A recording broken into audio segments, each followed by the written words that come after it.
Before you book a one-way ticket or start watching apartment tours online, stop and understand this. Your visa isn't a formality. It's your foundation. If you get it wrong, everything that follows, housing, work, banking, even healthcare, becomes unstable. The type of visa you apply for determines what kind of life you can actually build.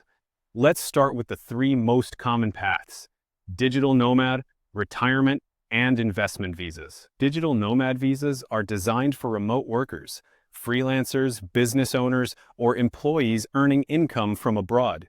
They're convenient, but temporary. Most last 6 months to 2 years, and only a few count toward permanent residency. That means when it expires, you're right back to tourist status.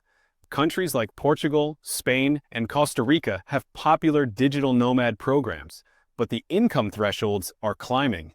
In Portugal, you must earn about 3,200 euros a month, while in Costa Rica, it's around 3,000 USD. Next up are retirement visas. These are for people with stable passive income, pensions, social security, or dividends, usually between $1,500 and 3,000 US dollars per month. They don't always allow you to work, but they're often renewable and lead to permanent residency faster than digital nomad visas. Panama's Pensionado visa is one of the easiest, affordable, lifetime valid, and offering local discounts for residents. Investment visas are faster, but expensive. Portugal's now revised Golden Visa, Greece, and Spain all offer residency through real estate investments, starting around 250,000 euros. You're essentially buying your way in, but you still need proof that the money is legitimate and sustained. Now, about those so-called border runs.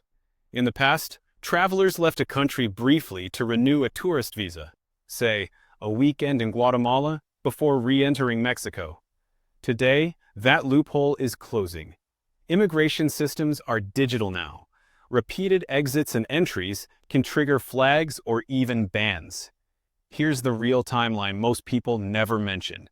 It takes 2 to 5 years of legal residency before you can apply for permanent status, and often 5 to 10 years for citizenship. Language requirements depend on where you settle. Most countries only require language proof for citizenship, not for residency.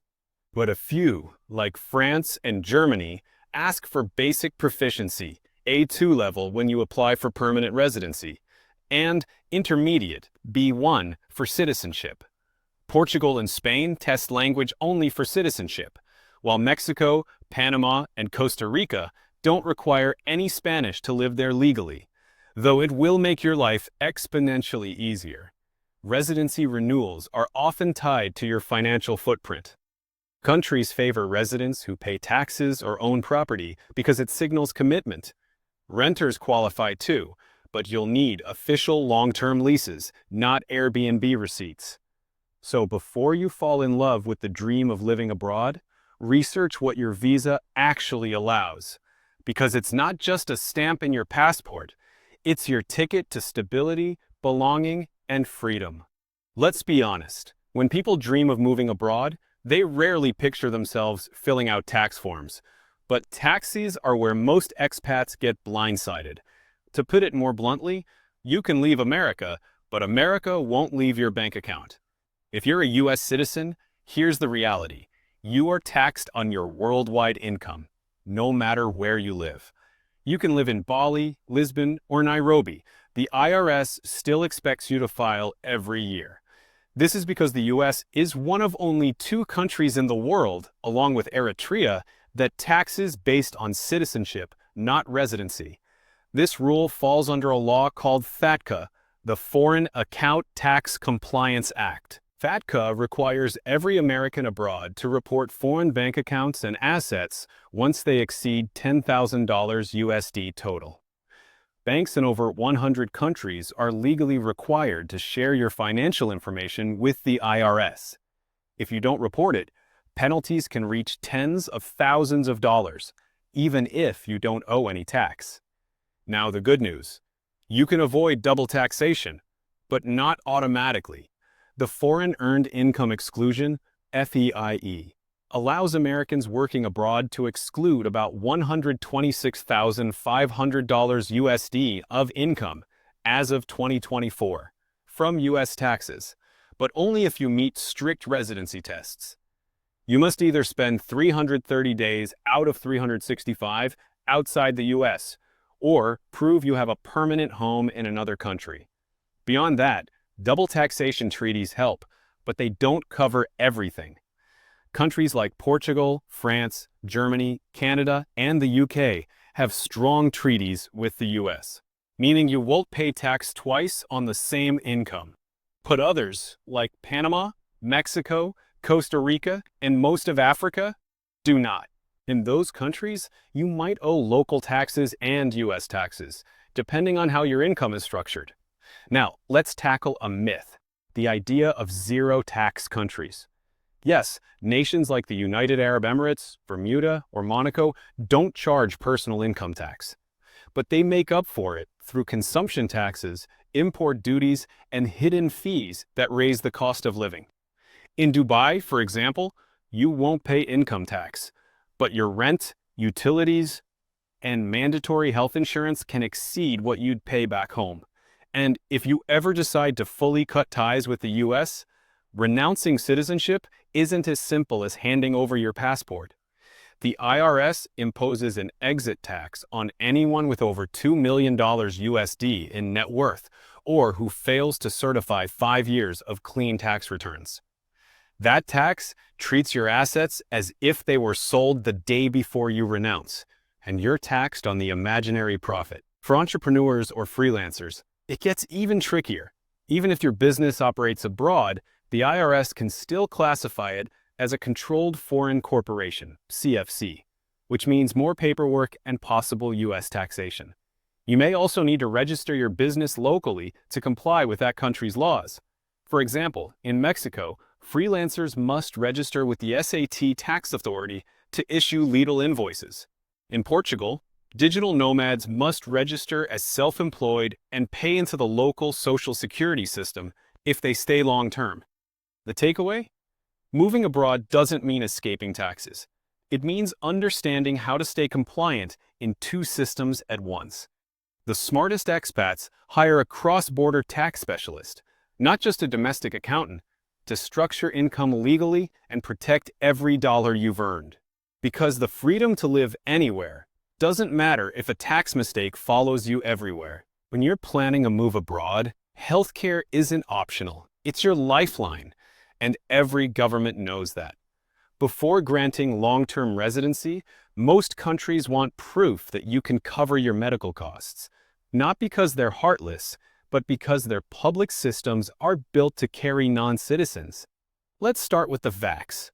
Portugal, Spain, Germany, Malta, Costa Rica, and Mexico all require some form of private health insurance as part of your visa or residency application. That means your policy must cover general medicine, emergencies, and repatriation, usually up to €30,000 to €50,000 in coverage. In Portugal and Spain, once you gain residency, you can later opt into their public national health systems, but only after proving residency status and local registration. In Germany, it's mandatory to have either public or private insurance, and if you're self-employed, you're required to carry private coverage from day one.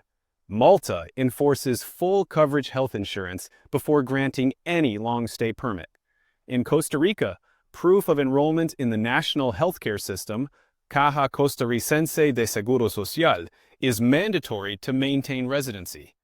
And in Mexico, private insurance isn't legally required for every visa, but immigration officers often ask for proof when applying for temporary residency, especially in major consulates like Los Angeles or Houston. Now, let's talk about public versus private coverage. Public healthcare systems like Portugal's SNS or Spain's Sistema Nacional de Salud provide affordable, universal coverage once you qualify as a resident. Costs are minimal, but wait times can stretch for non-emergencies.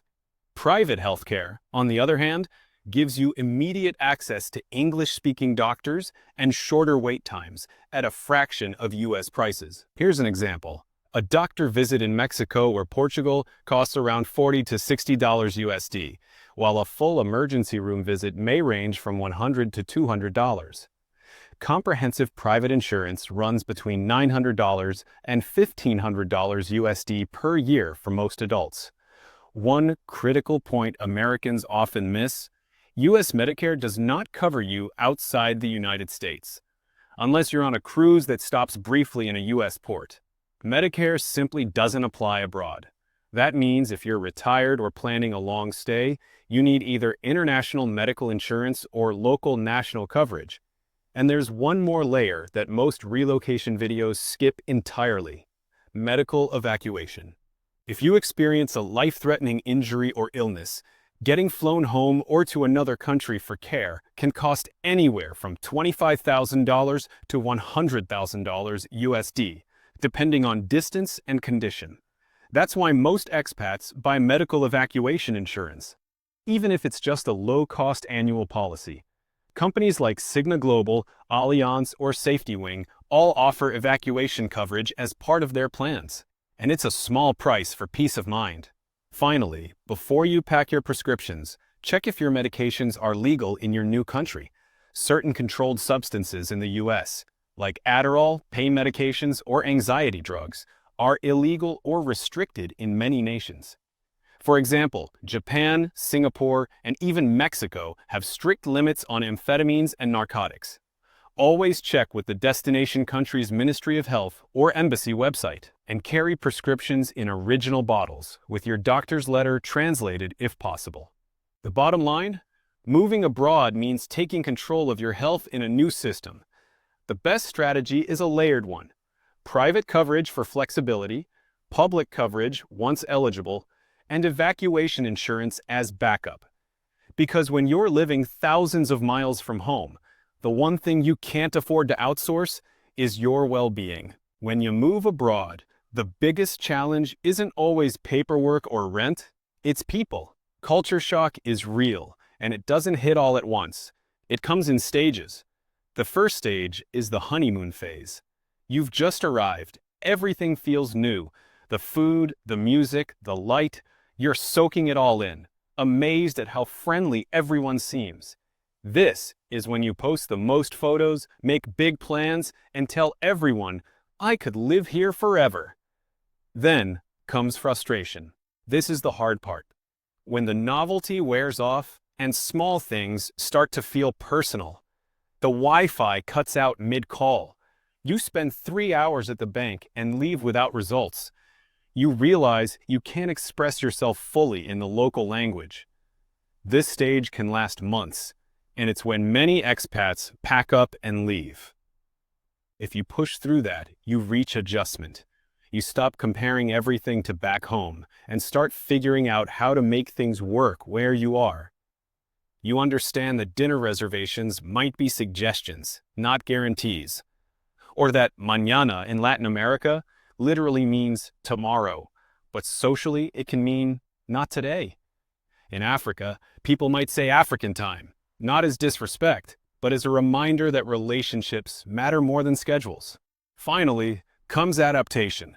This is where you start to belong.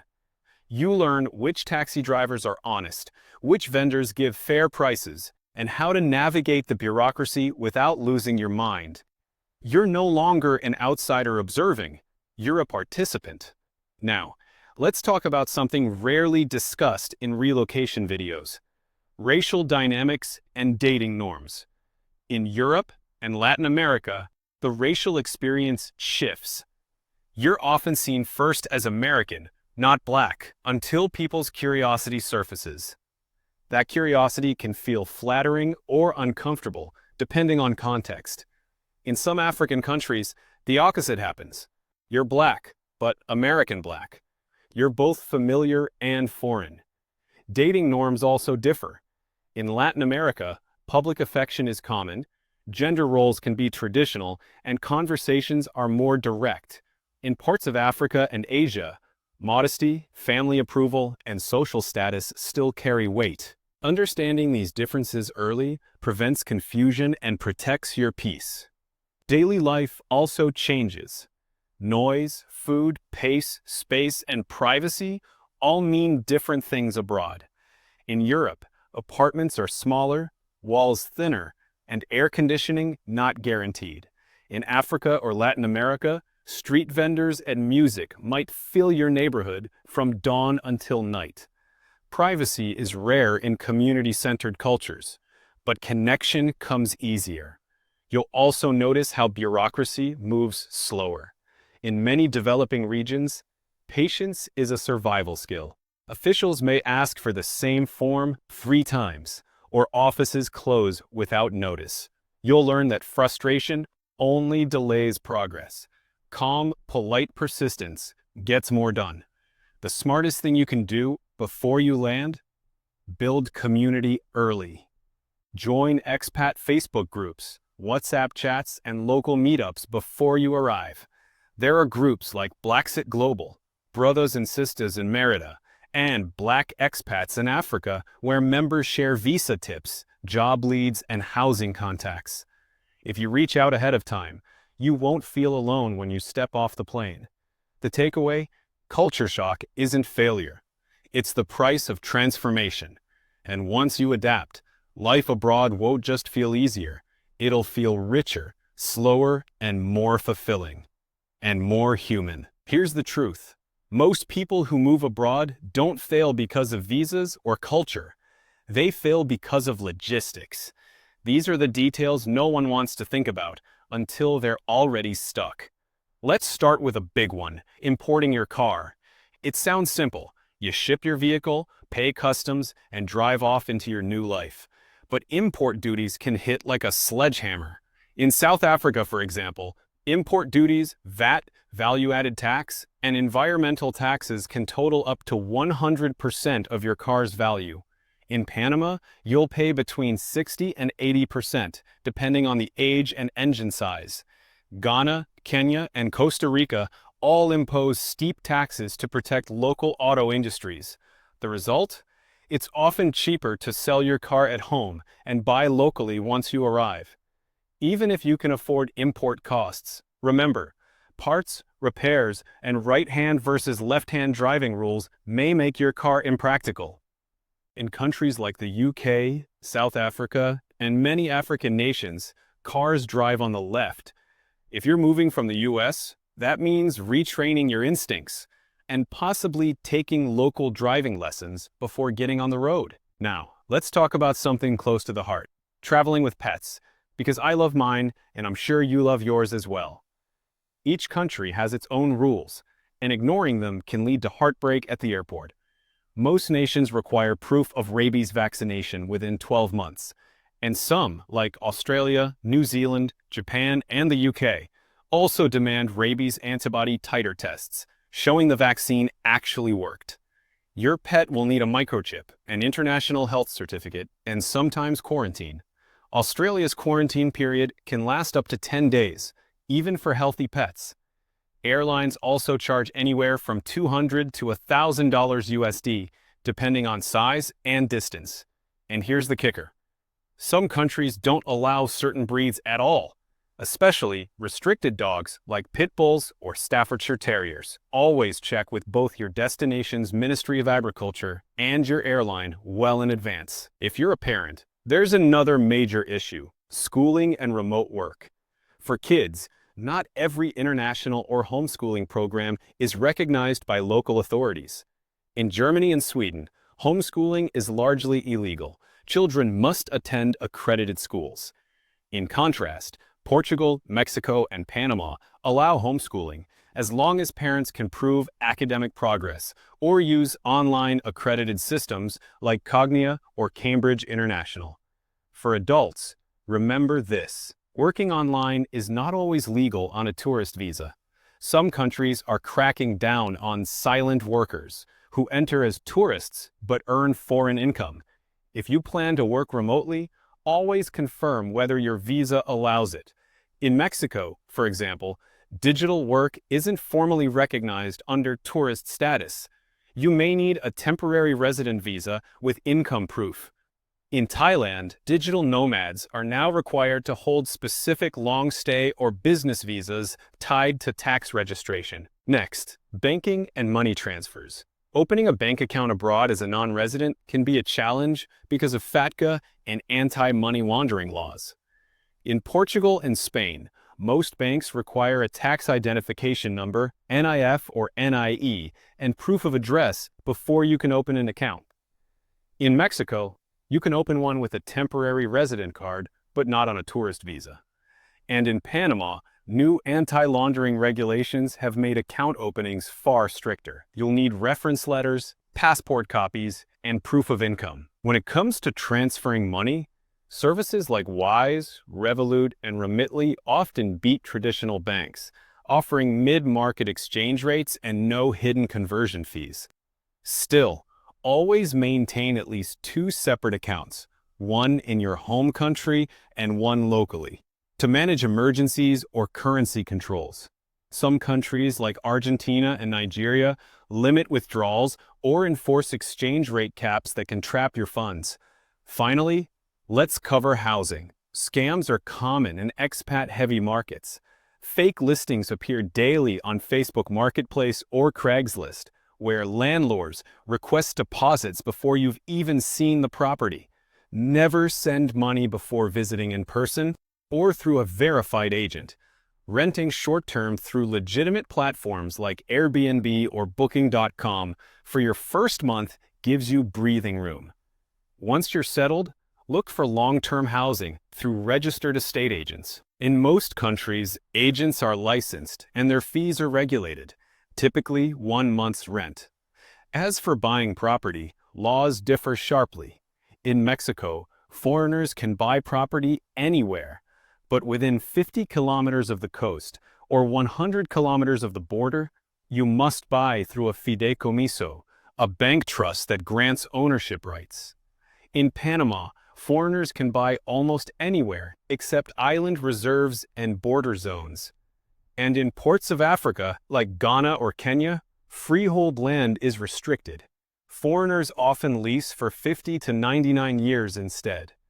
The bottom line, these are the hidden details that make or break relocation success. If you handle them before you board the plane, car, pets, schooling, banking, housing, everything else becomes smoother.